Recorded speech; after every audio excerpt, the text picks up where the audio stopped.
Oh,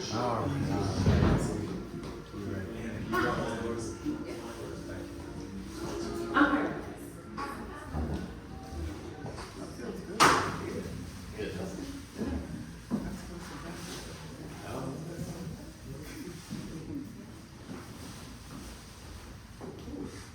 This is a good crowd.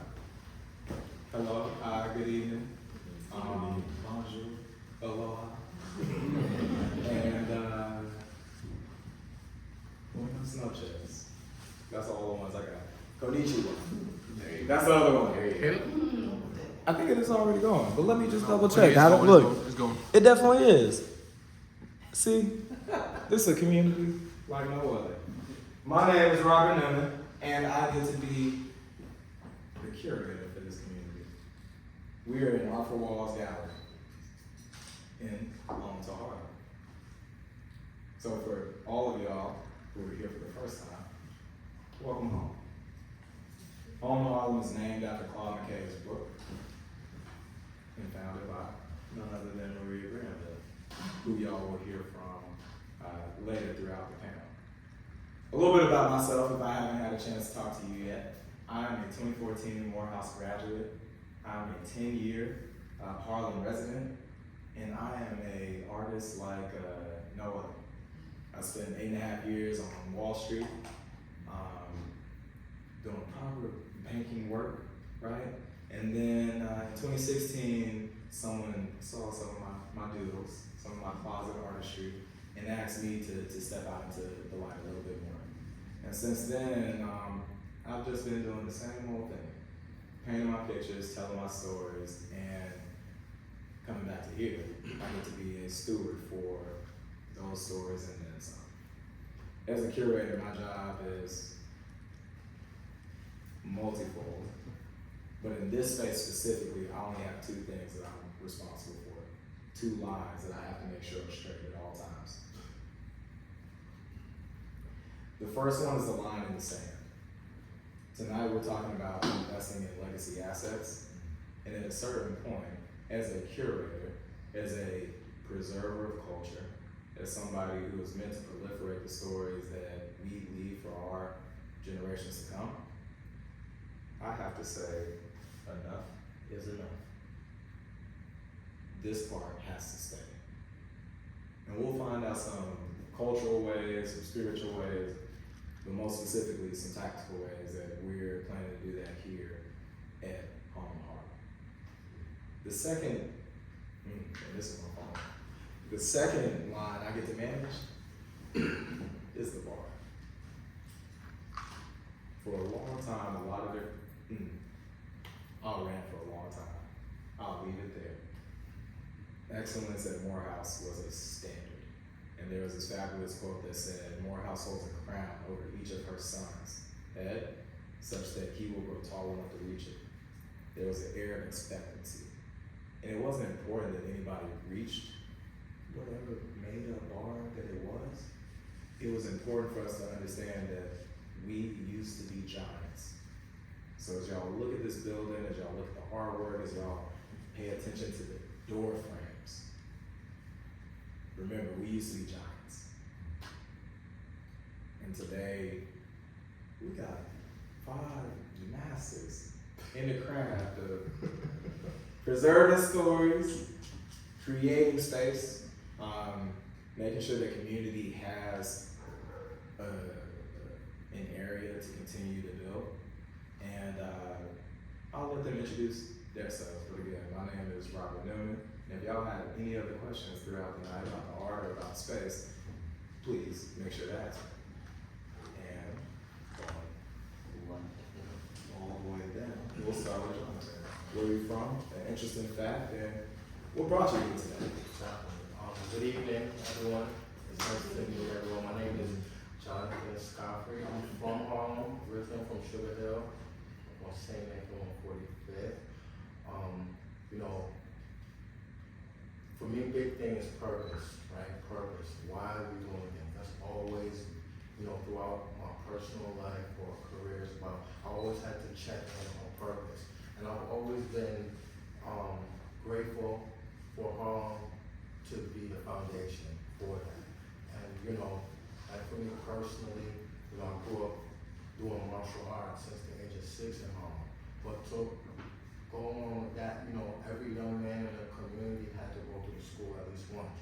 But it was more than just kicking and punching. We learned about combative stick fighting and how martial arts started in ancient Egypt, Kemet.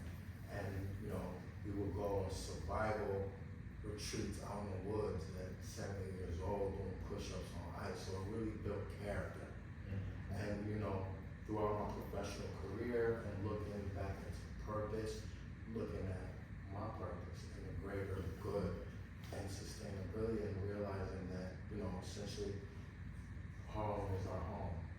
And it's not just for the people who live here or from here, but the people from around the world that have been influenced for the last 100+ years.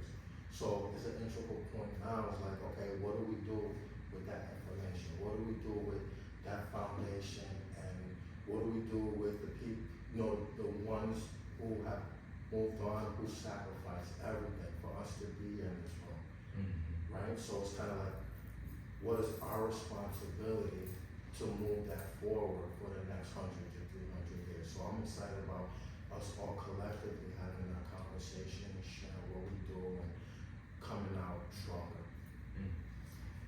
Mitchell, before you go, shit, that was a hell of an intro to follow up. Because I asked 3 questions. I tell you, I was sitting there like saying, hey, let me ask him one more time. Cause woo! Okay. I get to tease him because he went to Morehouse too. So you know, you got it. You represented.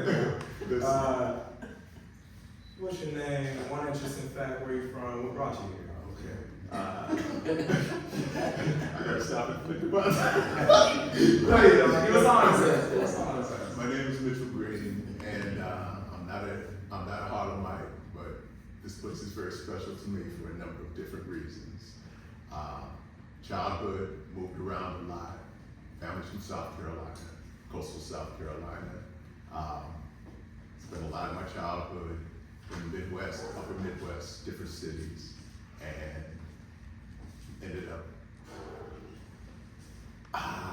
coming to New Jersey in the mid-'80s. One of my law school classmates and I were going to get married and live happily ever after. Well, we both lived happily ever after. How's that? How's that? But the only thing I can say is life takes you down different paths for different reasons. But I found over the years that the path always brings you back to you. And part of what this is, part of meeting everyone here, is getting back to me. I'm a Morehouse graduate, as Rob said, many years before him, many years. But the one thing I took away from that experience was it was okay to be a black man and smart. It was okay to be a black man and do what you wanted to do on your terms. Sometimes that doesn't always work out, that's life, right? So I met Maria a few years ago through a mutual friend, the former executive director of Harlem Business Alliance up the street. And professionally, my life experience has been, I practiced law when I was a young man, worked in the insurance industry, went into banking, commercial lending, fell in love with it, did community development lending for many years. My primary focus is helping empower at-risk individuals and disenfranchised individuals and folks who did not normally have access to capital. I work primarily in northern New Jersey and in New York. Self-employed, I'm a consultant, have been for many years, and met Maria through Regina Smith at Harlem Business Alliance. And I had a lot of opportunities to do a lot of work with a lot of businesses in Harlem. One night she called me and she said they were having a seminar at Harlem Business Alliance about cannabis. This was a couple years ago. She said, Mitch, I want you to talk to these guys. They're trying to get a license and they need a business plan. I said, you know, Maria will tell you, you don't Don't tell Regina something. I wish you were here tonight because I say that to her face. Don't tell her no. But I met these guys and I helped them through the licensing process for the Justice Involved card. You all know about it. Cannabis license. They got the license in April of last year. A week later, they were offered a lease on a space on 125th Street. It's been a journey. It's forced me to rethink Harlem, rethink the role of business in Black communities, and in many ways it's been transformative for me. And it's hard for a man my age to talk about transformation because you think those days are gone. They're not. That's an old head talking to a bunch of young heads. They're not. Trust and believe. So I got a story, but we all do. So this gentleman hemmed me up last week and said, "You got to come to this. You're going to be on this panel." I'm like, all right. So I'm here, and I'm glad that I'm here. Glad I've had an opportunity to meet some.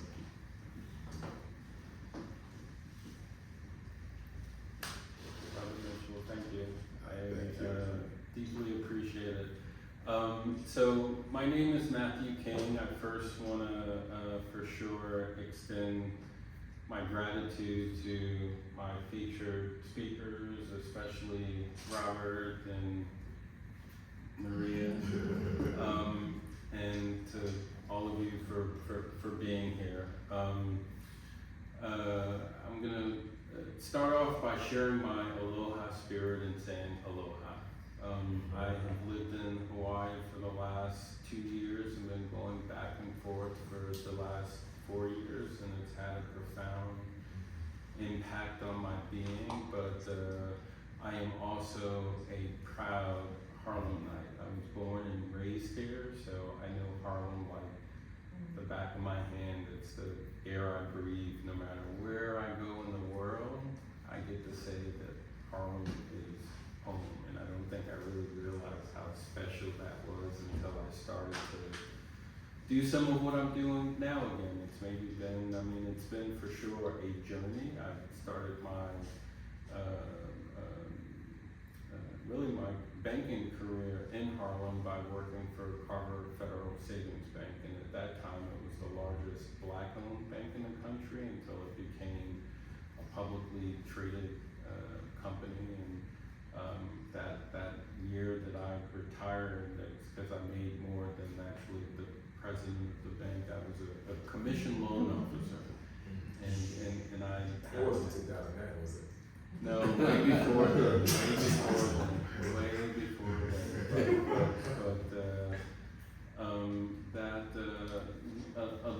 The experience and training that I got from Carver was incredible, quite honestly, because it was, though the largest Black bank in the country, it was still small relatively compared to other banks, and operational wise, most banks are departmentalized and everything is sort of, maybe not fractured, but they're in different areas, and you don't really get to put your hands in multiple pots and areas. So I was blessed to be able to have that experience and really got an incredible banking, real estate, lending experience. And when I left Carver, I went with Wells Fargo for a little bit, and then I started my first company, which still exists, and MK Capital Resources.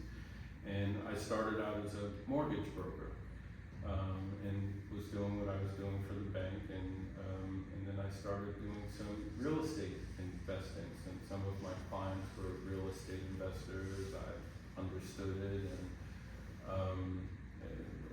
at that time, we didn't have $1 million properties in Harlem. You know, there was programs back then, and someone asked, property for $1. It was hard to give things away back then. Harlem has gone through its phases, right? And during that decline, the property values were still very valuable, but extremely low. And then evolution, gentrification and evolution occurs, and that's for sure is what has occurred in Harlem. And like most of New York, it's expensive, and so I don't think there's any brownstone in Harlem that you could get for less than $1 million. I had one, bought it at auction for $350 and sold it at a higher number, but that's, I won't say unthinkable today, but it's a different ballgame, right? And so I did that for, I want to say, about a good 8 years or so, until the market started to take a turn around 2007, 2008. You could sort of see that if you were a professional in the business, you could see the signs on the wall coming a little bit sooner. And so I was getting disenfranchised with that, and decided I wanted to become a bit more of an entrepreneur and invest in some passions. And my second venture was called NoHo Media Group. One of my real estate investor clients had an office in NoHo, so that brought me out of Harlem downtown into NoHo. And great loft space on Broadway. I love being down in Soho, NoHo area, so I was down there for some years, and I began to invest into entertainment. Some of my friends were professional dancers out in Italy and Broadway shows, so I started to dabble in that a little bit. I would dare to say that the success in that space was not as great for me as it was in the real estate and doing business and investing into select businesses. So I consider myself a bit of a venture capitalist now. And I have a company that's called NMG, which is the acronym for NoHo Media Group, NMG Ventures. And my goal with NMG Ventures is to partner with, align with BIPOC, women, LGBTQ, and allied businesses. And so I also go out into the marketplace and try to find amazing advisors, contractors, people that are doing amazing things that I want to align with. I invest into the arts. I'm getting back into investing into real estate much more actively. But as I said, Harlem is home to me, and I'm going, okay, I need to get back into doing it in Harlem. Came across Robert, and not a Harlem native, but the drive that this brother has is incredible. I had the blessed fortune of meeting Maria, the owner of the building, and then getting to learn a little bit more about her amazing background. And I would dare to say you haven't fully heard their full backgrounds yet, right? I mean, he gave us a taste of him, but this brother is also an entrepreneur in the wellness space, and the cannabis space, and a few things, right? And he's introduced me in a very short period of time to an amazing field that Robert introduced me to. So I'm having a bit of divinity happening, and things that a culmination of experiences that now, coming back from Hawaii to home and identifying people that I strategically want to align with and build with. And say, though, in my humble opinion, that it's I guess research history, right? The Harlem Renaissance, I would dare to say, started in the 1920s, and Maria and I was having a light conversation about this, right? Probably during that time, I don't think they realized that it was the start of something, right? But I don't think they identified it as the Harlem Renaissance then. It's something that we, after time, go back and look in history as to, oh wow, this was a golden period of time, and hence the Harlem Renaissance. And part of my mission and my goal, which I believe it's part of theirs as well, because I've had them, asked them, either partners or board of advisor members, but to relaunch a movement that I called initially the Harlem Renaissance Reborn. And Maria sent out an email, actually, an introduction email to Mitch, and said, oh, Matt is trying to start the next Harlem Renaissance. And I go, you know what, that's exactly what I'm gonna call it. So, hence the next Harlem Renaissance, 2024 and beyond.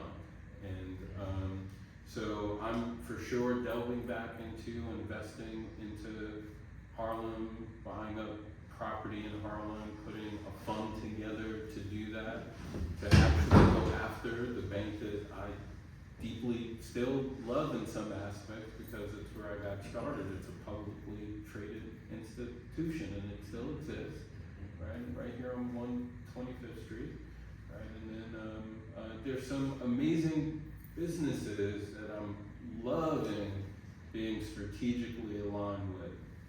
Home to Harlem for sure being one, right? This is an amazing space that she turned it into as an entrepreneur, business. That's the story. Yeah, She still yeah. got to do her intro. I got you. Right? Okay, so I'm gonna. It's a segue. Yeah.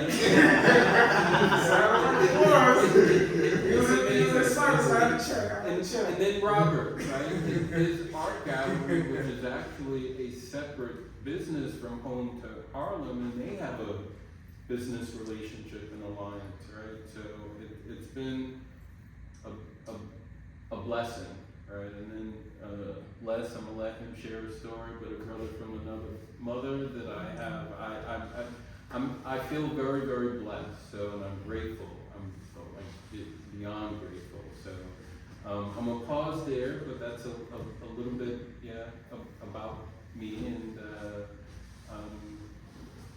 what I do and what I'm focused on building and working with these incredible teams that are up here with me. So, thank you with deep gratitude for all of you. Thank you. My turn?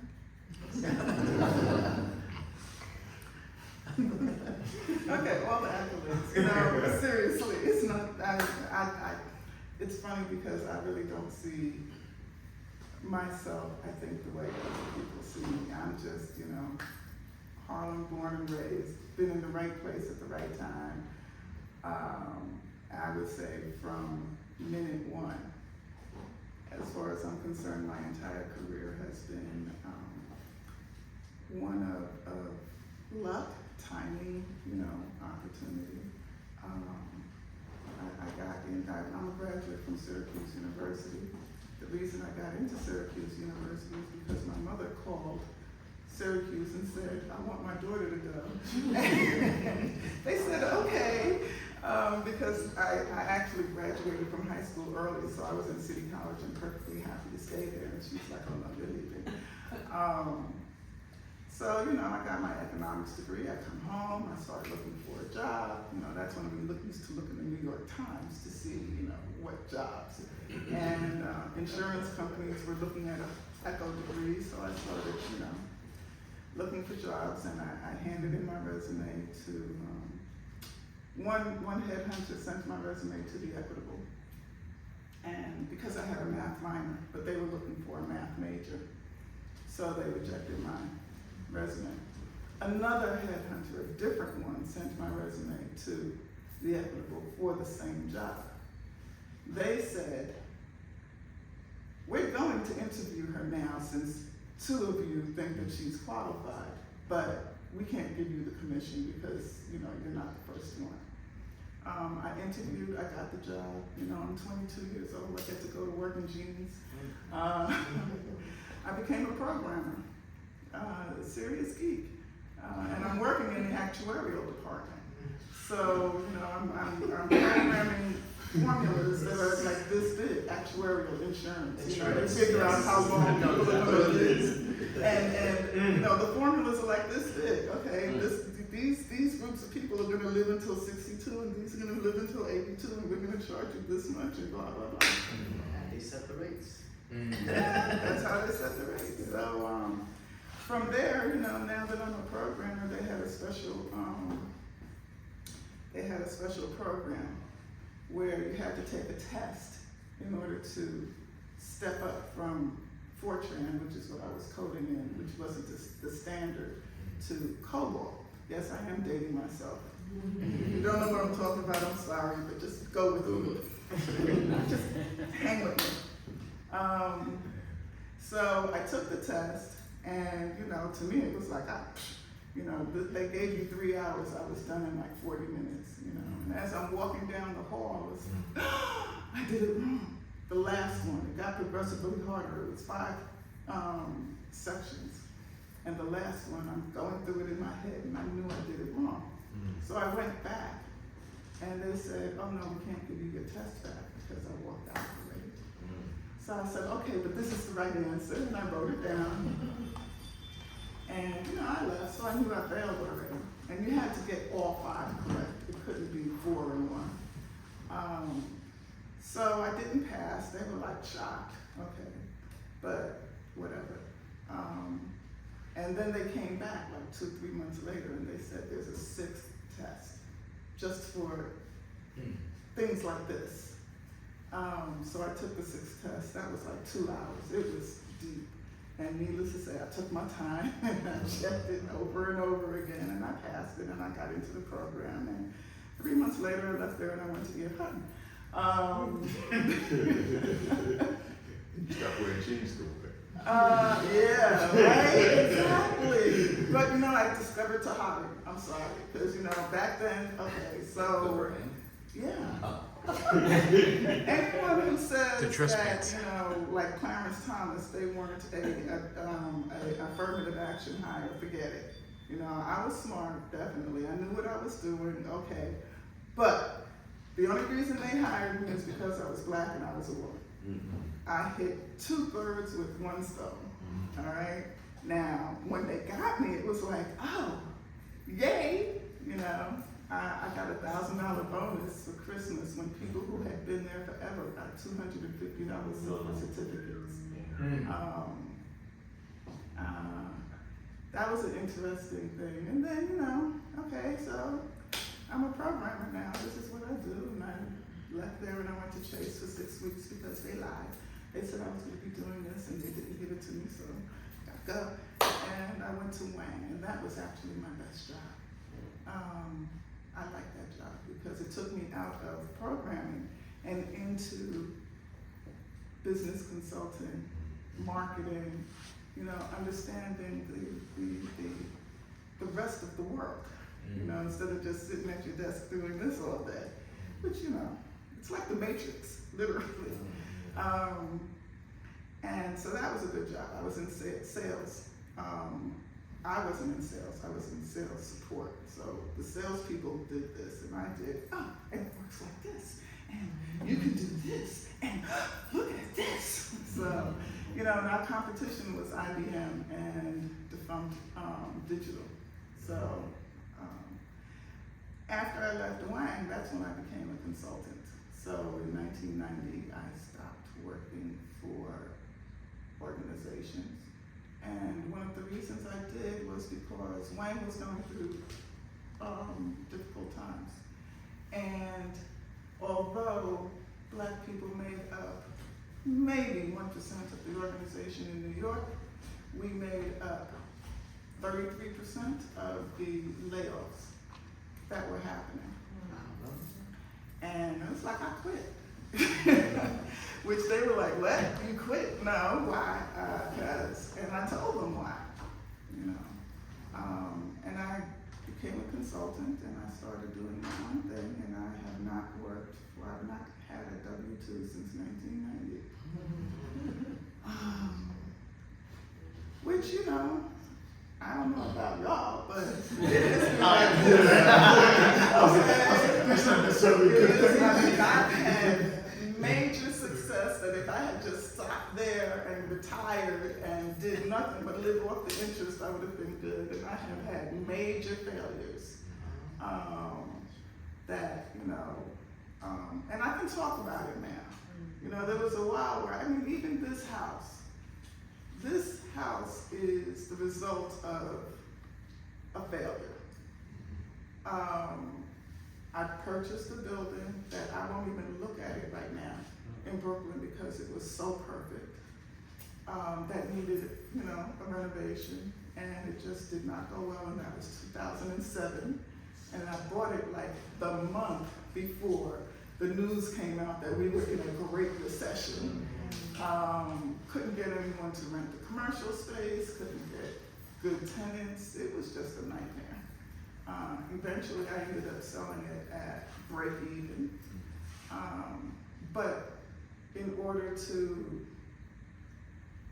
not go into foreclosure and not go into bankruptcy, I sold my property, which was a little more valuable than this one, and I bought this one. And this was a gut rehab, floor to brick, beams to brick, I would say, to start over. So, again, the result of a mistake. But in any event, here we are. I'm on my third career. I am no longer a programmer, although I do still have some clients that I do technology for.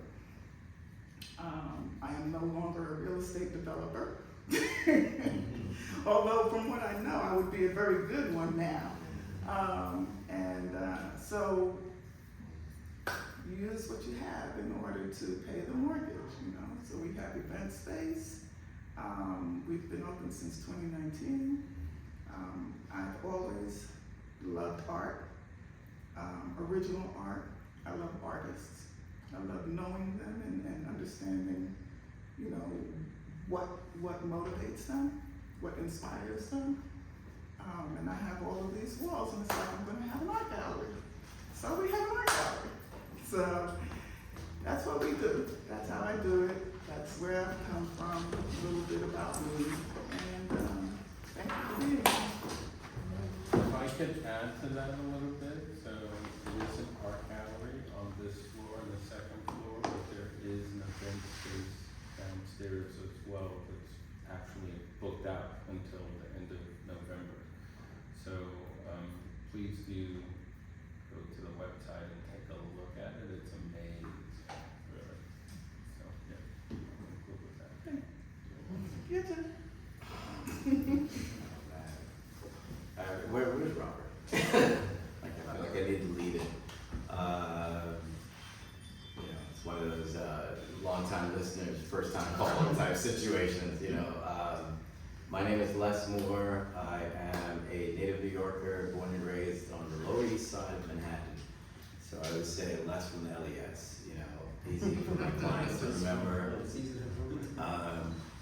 I am the product of a mom and dad that are still together to this day.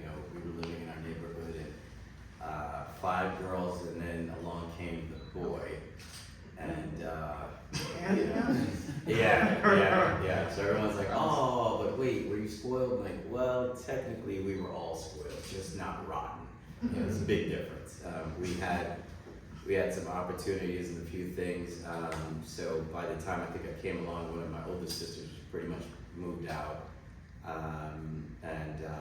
Actually the top 2 sisters had moved out basically. So I have had several careers like you.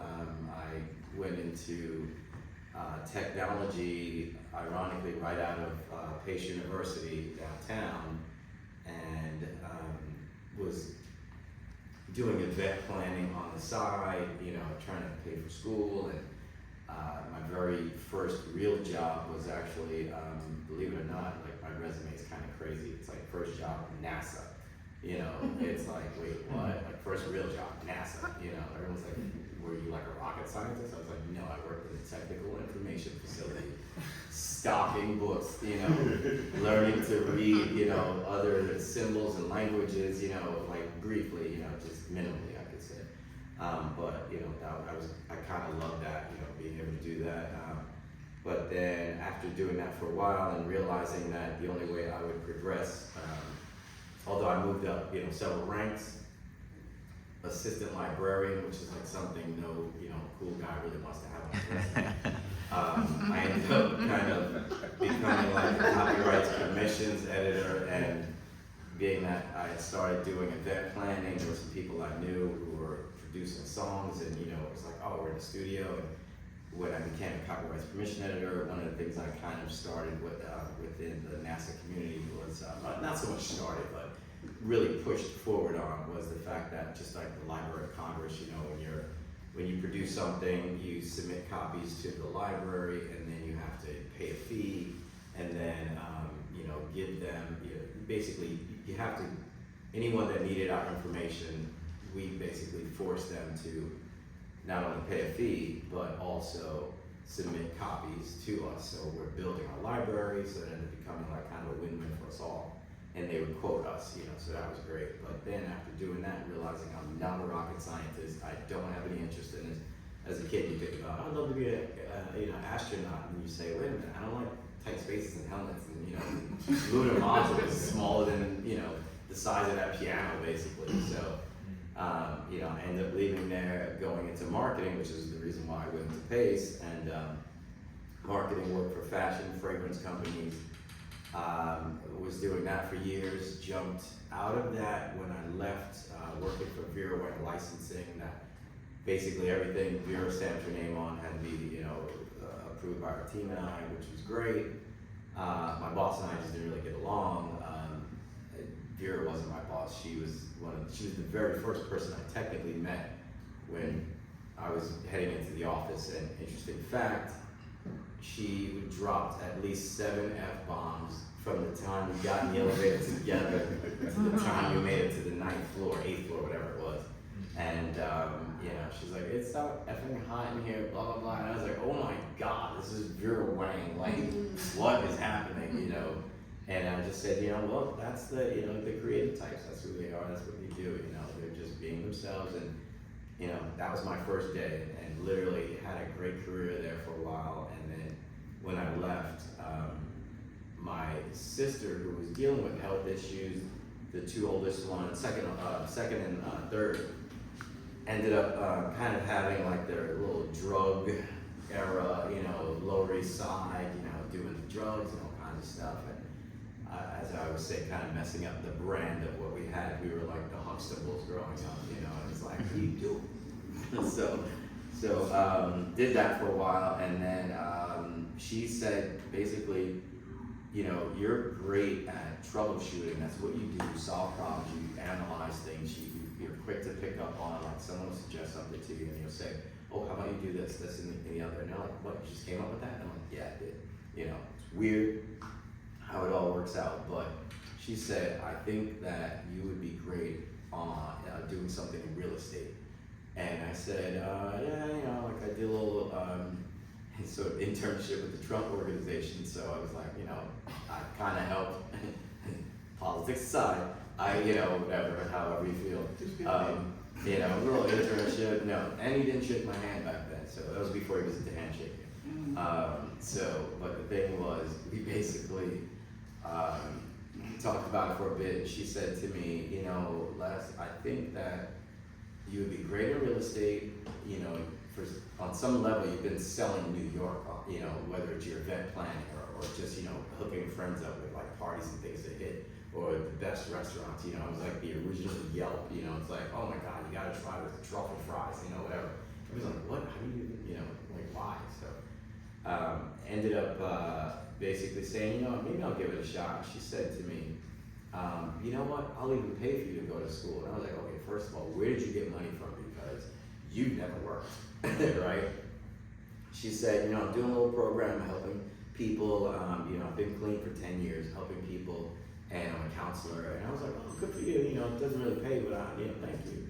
And she said, no, I really want to do this for my little brother. And I was like, oh, cool. And she said, yeah, remember all those times when you tell mom and dad, stop giving me money because I was out on the streets doing stuff. And she's like, but then you would see me and slip me something. I was like, yeah. She said, I owe you. I was like, all right. I said, you know what? I'm going to let you do this for me, So when she did that, I believe the check literally cashed or hit my account like the day she passed away. So I was like, all right, now I have to do this, right? For real.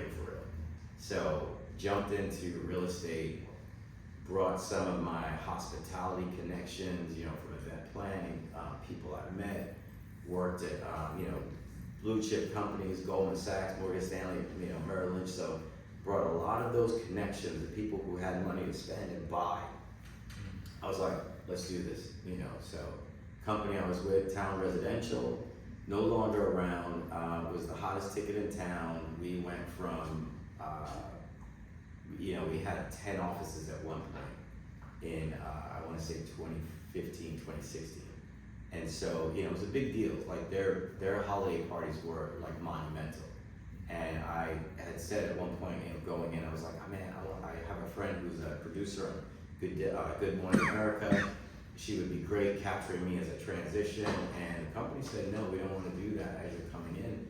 And then cut to a few years later, we have an agent, Steve Gold, who's now featured on $1 Million Listing. And I was like, wait, I wanted to capture me on, you know, like what?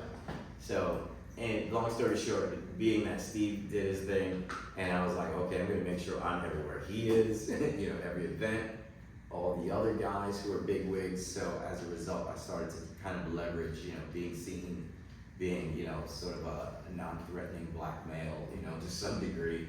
You know, people are like, oh, you know, I trust this guy. You know what?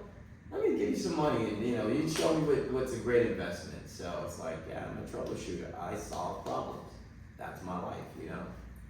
So realistically, I would say I'm still kind of doing that. You know, been in the real estate business for 10 years, made some great connections. Matthew and I met years ago, and literally, it was like he said, you know, like brother from another mother. You're like, oh man, like you guys have this in common, that in common, and then, you know, we talk about some of the people we know, same circles we traveled in, and, you know, and then when we brought Robert into the picture and we did the Juneteenth event, that was awesome. And I'm like talking to Robert, and he's just spewing all these, you know, espousing all these gems, and I'm sitting there like, oh dude, like what? Like, you know, I'm like, man, like I thought I was pretty smart, you know, I'm talking to him, I'm like, okay, you win, right?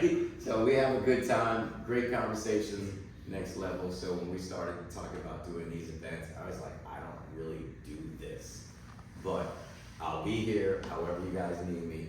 We'll talk about art and what I see in my vision or whatever in terms of, you know, the pieces or whatever we're doing. But realistically, it's like, I'm just trying to solve the problem of, you know, what we need to do to get our people to the next level and to bring them into this, you know, into that Renaissance revival. You know, so.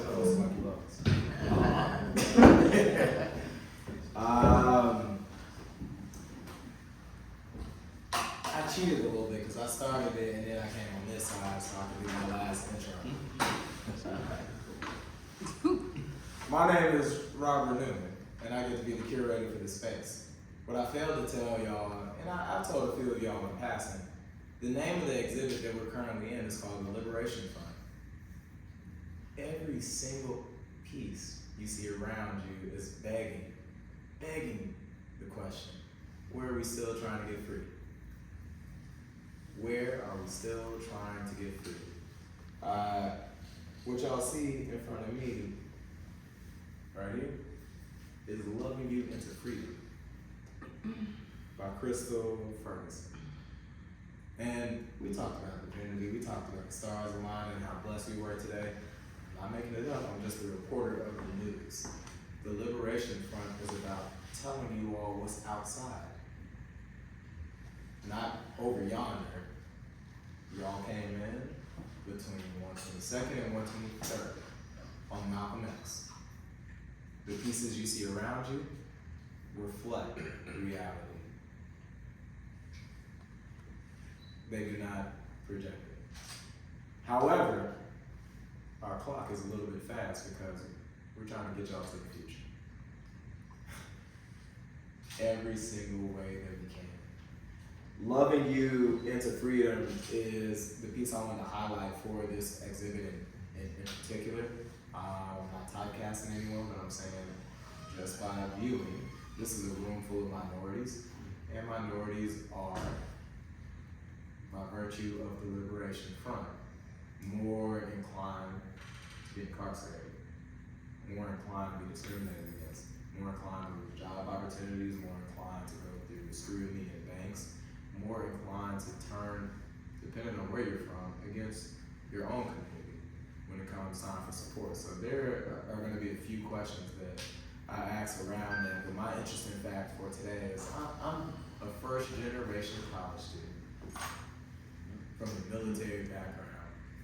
So I had some folks that were war criminals and other folks that were just regular criminals.